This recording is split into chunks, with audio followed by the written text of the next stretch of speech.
Hi అండి. Welcome to our channel Vara cooking and unboxing. ఇప్పటివరకు subscribe చేసిన ప్రతి ఒక్కరికి చాలా థ్యాంక్స్ అండి. ఇంకెవరైనా సబ్స్క్రైబ్ చేయకపోతే వెంటనే చేసుకోండి. మంచి మంచి కుకింగ్‌వి తర్వాత అన్బాక్సింగ్ వీడియోస్ తీసుకొస్తా ఉంటాను. ఇవొచ్చేసి మనకి వాషింగ్ మిషన్‌లో క్లాత్లు క్లీన్ చేసుకునేవండి. అంటే ఒక బ్రష్ టైప్ లాంటియండి. చాలా బాగున్నాయి ఇవి. మనకి లాండ్రీ బాల్స్ అంటారు. తర్వాత క్లాత్ క్లీన్ బాల్స్ అంటారు వీటిల్ని. ఈ మెటీరియల్ వచ్చి ప్లాస్టిక్ వచ్చిందండి. దీని కాస్ట్ ₹100. నేను ఆన్‌లైన్ పేమెంట్ చేశాను కాబట్టి నాకు ₹80 పడినాయి. 8 పీసెస్ వచ్చినాయండి. చాలా బాగున్నాయి.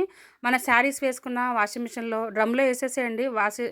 వాష్‌కి ముందే క్లాతులతో పాటు అక్కడక్కడ మనం క్లాత్స్‌తో పాటు వేసేయడమే అండి ఇవి. చక్కగా వదులుతాయి అంట కూడా. తర్వాత మన శారీస్ పెద్ద పెద్దవి వేస్తాం చూసారా? అవి కూడా ఉండలు చుట్టుపోకుండా చక్కగా దగ్గరగా అయిపోకుండా ఉంటాయంటండి. ఎలా ఉంటాయో వాడి కూడా మీకు చెప్తాను నేను. ప్రస్తుతానికైతే ఈ ప్రోడక్ట్ బాగుంది. గుడ్ అండి. ₹80 పర్లా. మా వీడియో నచ్చితే లైక్ చేయండి, షేర్ చేయండి, సబ్స్క్రైబ్